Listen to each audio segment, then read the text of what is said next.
Hello, my name is Jake Wartooth. Today I'm going to be reading Gorga the Space Monster by Edward Packard, a choose your own adventure story. We're going to try and get the good ending. All right, we're just going to run through it once and to try and make as rational decisions as possible regarding Gorga the Space Monster. Maru's joining us today. Say hi, Maru. Oh, now you don't want to talk. Okay, so let us begin.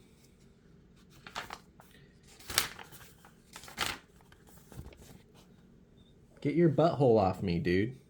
Stop. Don't smack me with your tail. You can get out of here. I don't need this. Be gone. It's summertime and you're visiting your grandma and grandpa at their house on Cape Cod. Every day you walk along the beach and dash in and out of the big ocean waves. Late one afternoon, while you are walking over the sand dunes, you spot something that's round and looks sort of like a purple igloo. Igloos are never purple, and they're never on Cape Cod in the summertime, so you hurry to see what it really is. As you get closer, the top part of the igloo lifts up and twists toward you. You see three enormous green eyes looking right at you. It lets out a noise that sounds like Gorga. You're not looking at an igloo, you're looking at a monster. Now we have our choices. If you run back to tell your grandparents what you saw, turn to page 2. I don't want to see my grandparents, so I'm not going to do that. If you stay where you are to see what happens, turn to page 4. We're going to go straight to page 4, my friends.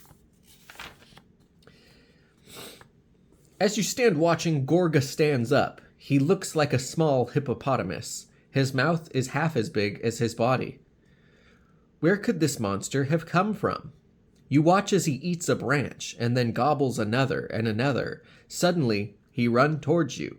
Gorga, Gorga, he bellows. Maybe Gorga is his name.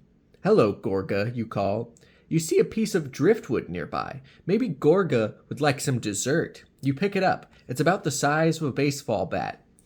Suddenly, Gorga starts coming right at you. His huge mouth is wide open. Does he want to eat the log, or does he want to eat you?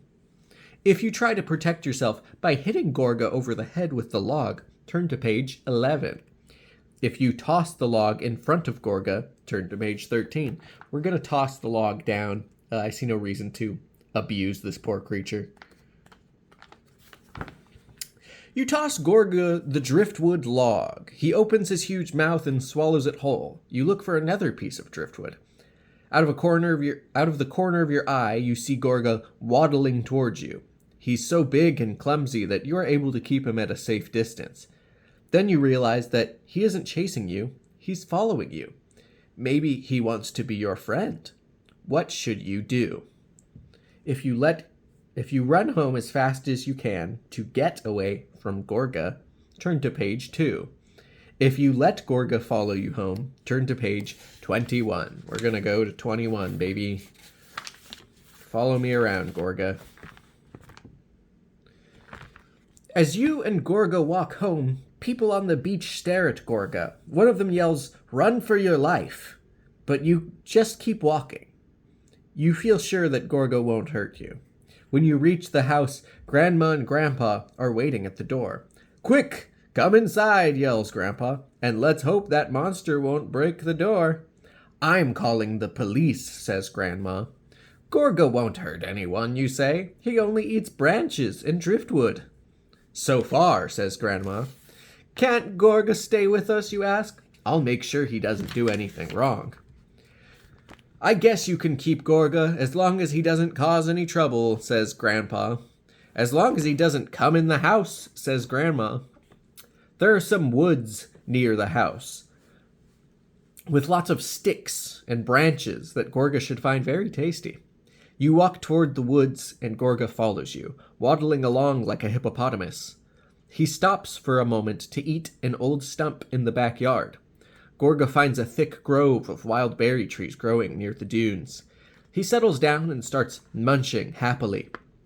You feel great. Your new friend has a home and plenty of food, and you will be able to visit him as often as you like. Should you keep Gorga in the backyard where you can keep an eye on him, or the woods where he's less likely to get in trouble? Yeah, we don't want to cause no trouble, so let's keep him in the woods, I suppose. Let's go to 26. You decided it would be safer to keep Gorga in the woods. He seems happy there, but each day he eats more and more, and each day he grows bigger and bigger. At first, he only eats stumps and branches, but then he begins to gobble up whole trees. Soon, he grows almost as big as a huge hippopotamus. One day, when you come back from visiting Gorga, Grandpa comes out to greet you. Gorga has eaten too many trees, and he's grown much too big. The police are coming to take him away. You run into the woods where you find Gorga chewing on an oak stump.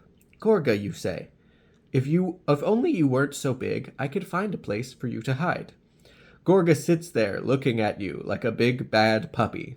If you try to get Gorga to hide in the ocean, turn to page 32. Yeah, we're gonna hide Gorga. We're gonna let Gorga get taken away. You've got to save Gorga from the police. Hide in the ocean, you cry, pointing toward the beach. Gorga's mouth stretches wider. You shrink back, but then you realize that the monster is smiling. Gorga charges over the dunes and down the beach. You follow close behind. When it reaches the water, he looks at you with all three eyes. He then crouches down as if he would like you to climb on his back.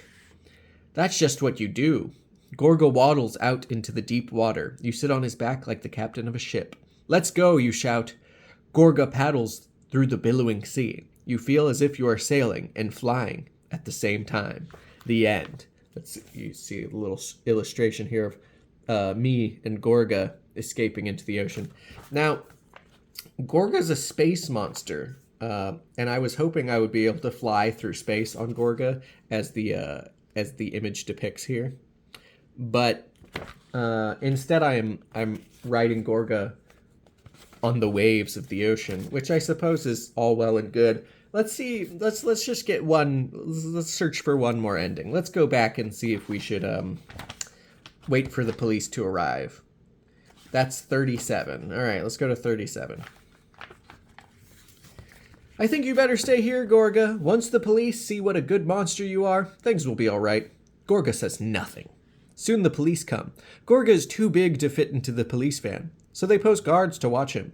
Hundreds of people gather to see what's going on. It takes the government a long time to decide what to do with Gorga. Finally, they turn the woods into a national park. They give Gorga only 1 truckload of driftwood to eat each day, so he won't grow too large. Even so, he grows bigger than a hippopotamus, bigger than an elephant, and even bigger than the biggest whale. Go to page 39. One day, Gorga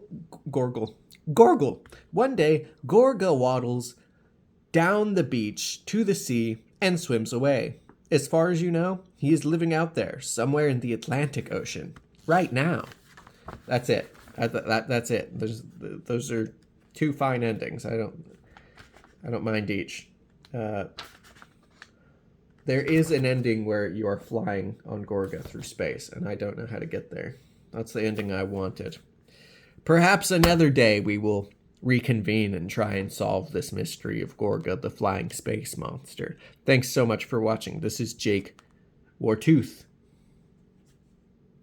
on youtube.com/@JakeWartooth.